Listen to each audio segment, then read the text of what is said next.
은행원이 속으로 비웃는 바보 고객 1위부터 5위까지. 1위는 금리에 민감한 고객입니다. 대출금리 0.1에서 0.2% 차이로 죽어라의 은행을 바꾸거나 단순 대출금리 차이로 대출 상품을 선택하는 사람. 특히 금리가 낮은 상품은 대출 한도가 제한적이라는 걸 모르는 분들이죠. 극단적으로 금리 1% 싸게 적용한다면 대출 한도를 적게 받고 부족한 자금을 마이너스 통장이나 카드론으로 해결하는 사람들인데 굉장히 어리석은 짓이죠.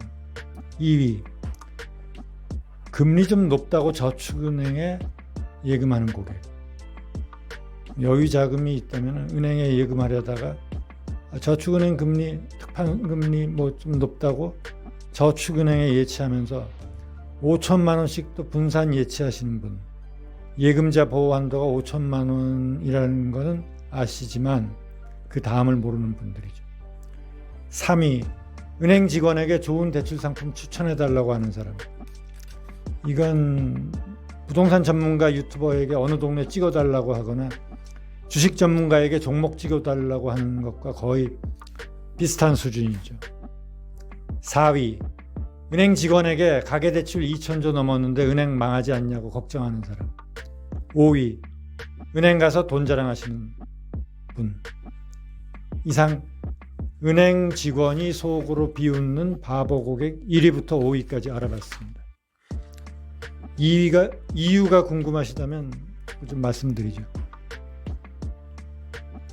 첫 번째, 그 대출 상품 선택 기준에서 금리로 상품을 선택하는 분들은 대출 금액이 3억에서 4억 수준 이하면은 금리는 가장 후순위 조건이라고 할 수 있습니다. 금리보다는 이럴 때 중도 상환 수수료 면제 조건, 상환 조건, 우대 항목, 그다음에 수수료 면제 조건들, 이런 것들이 실생활에서 은행을 이용할 때 훨씬 더 중요하기 때문입니다.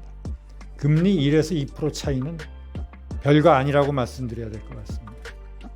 두 번째, 저축은행에 예금하려고 하는 분들이 계신데 은행에도 내고금리라는 게 있습니다. 예치 금액 조건만 충족하면은 금액이나 기간 조건만 충족하시면 굳이 저축은행까지 가셔서 특판 예금 같은 거에 가입하고 5천만 원씩 분산 예치할 필요가 없습니다. 저축은행이 만약에 망하면 예금자 보호한도 5천만 원 이내에서 물론 찾을 수는 있지만 그 시간이 많이 걸리죠. 그만큼 고객에겐 손해가 되는 겁니다. 세 번째, 은행 직원에게 좋은 대출 상품을 추천해달라고 하는 분들이 또 계신데요. 은행원은 은행에 이익이 되거나 은행원 본인의 고가에 유리한 상품을 원합니다. 즉 고객에게 이익이 되는 상품은 은행 이익을 감소시키는 상품이라고 보시면 됩니다. 단 정부 보증 인센티브 충족 요건이 필요한 경우에는 예외죠.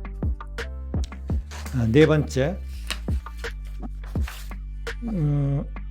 은행 직원에게 가계대출 2천조 넘었는데 은행 안 망하냐고 하시는 분들이 계시는데 여신이 많이 증가할수록 은행 수입은 증가합니다.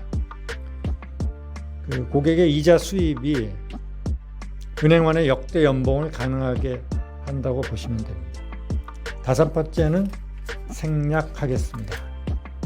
은행 상품을 가만히 연구하다 보면 이 상품들은 인간의 약점을 노린, 나약한 부분을 노린 측면이 많습니다.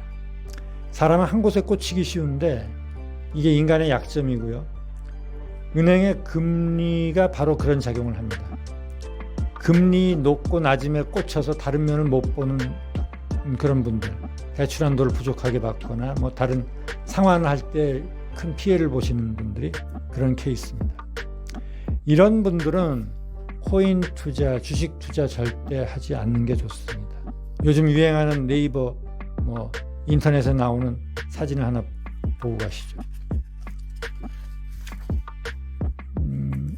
이 사진을 보면은 시사하는 바가 많습니다. 지난 1년간을 돌이켜 보면 유튜브 강의 보고 투자하는 분들 많습니다. 해당 분야 전문 지식이 없으면 투자하지 않는 게 우선 자기 돈을 지키는 겁니다. 왜? 전문 지식과 경험이 있어도 털리는 게 요즘 투자 환경이거든요. 세 번째, 너무 재밌고 세련된 유튜브는 위험합니다.